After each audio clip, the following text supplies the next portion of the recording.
Assalamualaikum. Waalaikumsalam. Baik, dengan siapa di mana? Ya, Mbak Allah di rumah. Dengan di mana? Di rumah. Oh, di rumah. Baik, ya tempatnya dari mana? Daerah Jawa. Insyaallah. Baik. Silakan bersalawat terlebih dahulu. Allahumma sholli ala Allahumma sholli ala sayyidina Muhammad wa ala ali sayyidina Muhammad. Allahumma sholli wa ala alihi wasallam. Baik, silakan bertanya langsung kepada Buya. Buya, ini saya mau menanya, kan saya itu sudah mau melamar seorang perempuan,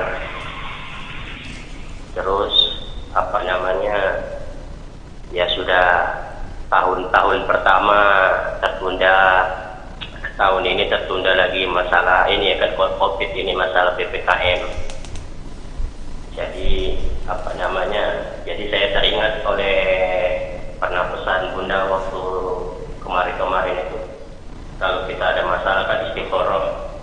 Setelah istikharah tinggal dijalani, kalau memang mudah ya itu berarti jodoh kita, kalau misalnya sulit ya berarti itu bukan jodoh kita.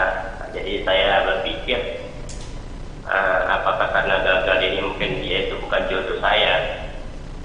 Jadi pada saat saya berpikir seperti itu, ada lagi tawaran daripada teman saya, ditawari juga ini ya, ada namanya Hafizo, sudah hafal Quran dan sebagainya gitu kan. Nah, jadi bagi saya bagaimana itu ya, apakah saya tetap yang itu melanjutkan menunggu yang pertama tadi atau bagaimana? Baik, terima kasih. Karena kalau masalah untuk agamanya apanya ya sama-sama bagus, cuman ya yang pertama itu ya belum ada kejelasan ya karena masalah.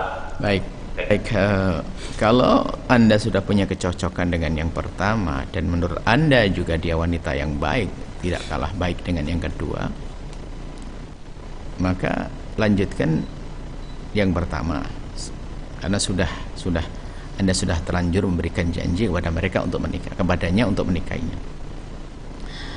Adapun kenapa kok sampai tertunda, ini menjadi masalah, mungkin Anda telah menjadikan sesuatu yang bukan penghalang jadi penghalang.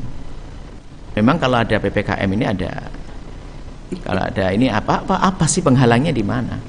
Kita hampir setiap minggu nikahkan anak-anak. Bahkan mungkin kesempatan bagi kita di masa pandemi ini untuk agar tidak terlalu ribet lah. Bahkan kemarin pernikahan dua juga pada keluarganya pada nggak bisa datang ya. Mungkin ini seadanya lebih mudah. Yang penting kan halal dulu. Kenapa? Kan gitu ya. Jadi kadang kita sendiri membuat susah. Bahkan pernikahan di sini anak-anak tetap berjalan, menikah. Bahkan ini kesempatan bagi siapapun untuk menikah dengan mudah di hari ini. Tidak ribet dengan macam-macam, tidak resepsi, pesta segala macam.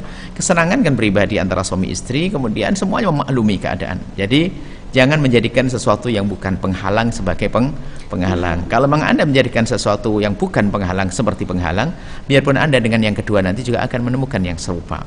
Tidak ada masalah pandemi tidak akan jadi sebab penghalang. Intinya sudah Anda halal bertemu, selesai nanti. Resepsinya kapan kalau sudah Allah angkat musibah ini?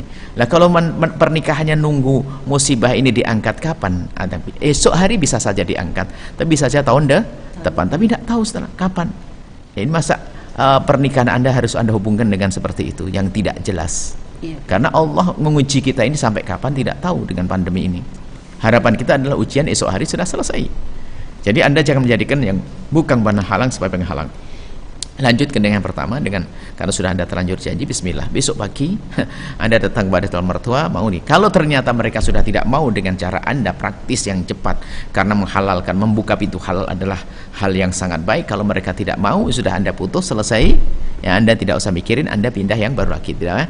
Jadi beresin dulu, tapi kami kasih jalan dulu, ini jalannya. Setelah itu Anda berpikir yang baru lagi, sudah selesai dengan pertama, Allah. Kalau misalnya ada tuntutan resepsi dari yang pertama, katakan sehingga makanya mungkin makanya kita sampaikan pada mempelai perempuan pun, hidup tuh jangan pakai tuntut menuntut deh pernikahan. Yang gampang aja deh. Kalau Anda anak saya atau santri saya, pasti saya batalkan kalau calon mertua Anda banyak tuntutan. Belum apa-apa banyak nuntut, apalagi menikah, pasti saya batalkan. Karena ini bukankah calon menantu adalah juga anaknya? Kita tidak pengen merepotkan menantu, kan begitu. Mestinya kan begitu. Iya, Bu. Kalau menantu tidak dimudahkan, terus bagaimana jadi mertua, kan begitu. Iya, Bu. Nah, jadi seperti itu. Karena memudahkan pintu halal itu hari ini sudah menjadi sebuah keharusan kita ini, karena pintu halal ini akan membuahkan kebaikan yang banyak di belakangnya nanti. Baik, Karena kemudian kadang ada istilah, Bu, ya, menikah seumur hidup sekali, sehingga pengen membuat suatu kenangan yang berbeda. justru begitu, itu, Bu, ya. karena menikah seumur hidup sekali, jangan membawa garam sama asem. Jangan bikin masalah. Lah kalau biaya mahal sampai ngutang-ngutang kan bawa garam sama asem. Atau mungkin mau ribet. Enggak, justru karena pernikahan sekali bikin yang seenak mungkin, segampang mungkin, seindah mungkin, begitu. Bukan seperti sebagian orang prinsipnya harus ramai gebiar dengan resepsi, bulan madunya seminggu, setelah itu adalah bulan garam, bulan asin. Karena apa? Mikir bayar utang. Banyak kejadian begitu. Hanya action saja biar dilihat orang mewah, megah dan sebagainya. Tapi kenyataannya terburuk mereka. Enggak begitu. Kita semampu kita dong.